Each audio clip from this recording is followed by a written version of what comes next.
Hi friends, இன்றைக்கி நம்மளோட மிர்தாஸ் கிச்சனில் பரோட்டா எப்படி செய்கிறது அப்படின்றத பார்க்க போகிறோம். அதுக்கு தேவையான பொருட்கள் என்னென்னங்கிறத பார்த்துடலாம். பரோட்டா செய்கிறதுக்கு நான் இன்றைக்கி 1/2 கிலோ மைதா மாவு எடுத்திருக்கேன். அதோட கொஞ்சம் வெண்ணெய் எடுத்துகிட்ருக்கேன். அடுத்தது பால், ஒரு 100லேருந்து 150 ml பால் எடுத்துக்கோங்க. அடுத்தது 1 ஸ்பூன் சர்க்கரை, தென் 1 ஸ்பூன் சால்ட். ஒரு பவுலில் 1/2 கிலோ மைதா மாவை அதில் கொட்டிடலாம். கொட்டிட்டு 1 ஸ்பூன் சர்க்கரை சொல்லியிருந்தேன். தென் அந்த சர்க்கரையும் சால்ட்டையும் போட்டுட்டு நல்லா மிக்ஸ் பண்ணி விட்டுடலாம்.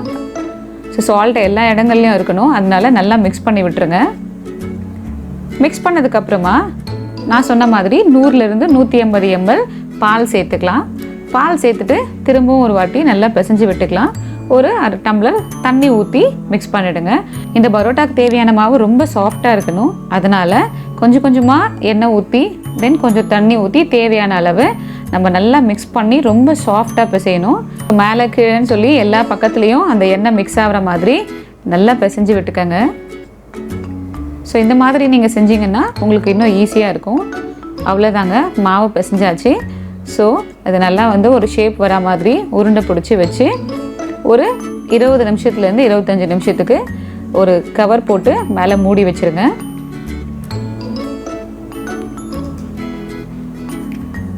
இருபது நிமிஷம் கழித்து அந்த மாவை எடுத்து பார்த்தீங்கன்னா உங்களுக்கு தெரியும் ரொம்ப சாஃப்டாக இருக்கிறது.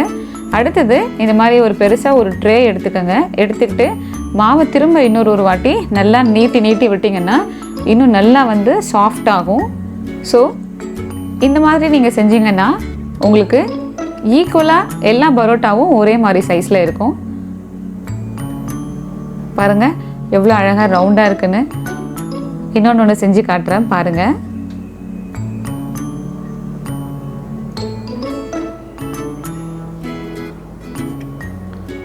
ஸோ இந்த மாதிரி கைகளில் வச்சு அதை நல்லா அழுத்திட்டு அதை மடிக்கணும். மடிச்சுட்டு நம்மளோட 2 விரல்களில் வச்சு நல்லா அழுத்துனீங்கன்னா இந்த மாதிரி ஈக்குவலான சைஸில் மாவு கிடைக்கும். அதை நல்லா உருட்டி அதுக்கு பக்கத்துலேயே வச்சுருங்க. ஸோ இந்த மாதிரி எல்லா மாவையும் நம்ம செஞ்சு தனித்தனியாக வச்சுக்கிட்டு தென் அதுக்கு மேலே நல்லா எண்ணெய் ஊற்றி வச்சிட்டிங்கன்னா இன்னும் நல்லா சாஃப்டாகும் தேய்க்கிறதுக்குள்ளே. ஒரு மாவுலேயும் இந்த மாதிரி எண்ணெய் ஊற்றி பிடிச்சி வச்சுக்கோங்க. அடுத்தது ரவுண்டாக ஒரு பெரிய தட்டு எடுத்துக்கிட்டு அதில் தேய்ச்சி வச்சுருக்க ஒரு மாவையும் எடுத்து இந்த மாதிரி கையிலேயே நம்ம நல்லா தட்டி விட்டுடலாம்.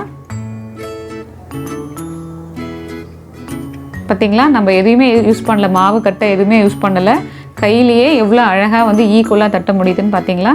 அடுத்தது கத்தி எடுத்து நல்லா எல்லா பக்கத்துலேயும் நீட்டாக நம்ம அதை வெட்டிடலாம். ஸோ இந்த மாதிரி வெட்டினதுக்கப்புறம் எல்லாத்தையும் திரும்ப ஃபஸ்ட்லேருந்து ஈக்குவலாக நம்ம கொண்டு எல்லாத்தையும் ஜாயின் பண்ணிவிடுங்க. ஜாயின் பண்ணிவிட்டு அதை நீங்கள் எவ்வளோ ஸ்ட்ரெச் பண்ணாலும் அது பெருசாக ஸ்ட்ரெச் ஆகும். ஸ்ட்ரெச் ஆனதுக்கப்புறமா அதை ஈக்குவலாக ரவுண்ட் பண்ணி இந்த ஷேப்பில் எடுத்து தனியாக வச்சுருங்க. இப்போ நான் உங்களுக்கு ஒன்று மட்டும் செஞ்சு காட்டுறேன். ஸோ திரும்ப அதை நீங்கள் நல்லா இந்த மாதிரி தட்டினீங்கன்னா உங்களோட கையிலேயே பெருசாகும். ஸ்டவ் பற்ற வச்சு அதுக்கு மேலே நம்ம தோசை தவா வச்சுருக்கோம், அதில் நம்ம எடுத்து போட்டிருக்கோம். இப்போ கொஞ்சம் வெந்ததுக்கப்புறமா பின்னாடி திருப்பி போடலாம்.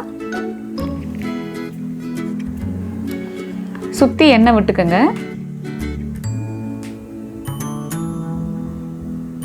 ஸோ கொஞ்சம் வெந்ததுக்கப்புறமா திரும்ப வேணும்னா நீங்கள் திருப்பி போட்டுக்கலாம். பாருங்கள் ப்ரௌன் கலரில் மாறிட்டுருக்கு.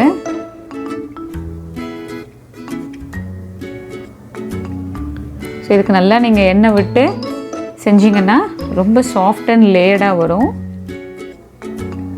ஸோ திருப்பி போட்டுக்கோங்க.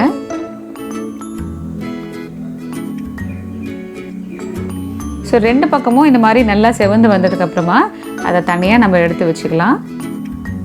ஸோ இந்த மாதிரி நீங்கள் 2 பரோட்டா செஞ்சதுக்கப்புறமா நம்ம அதை தனியாக ஒரு தட்டில் வச்சு 2 பக்கமும் நல்லா கையை வச்சு நம்ம அடிக்கணும். அப்படி அடித்தோன்னா தான் அது லேயராக வரும். ஸோ நம்ம இப்போ அதை செஞ்சிடலாம்.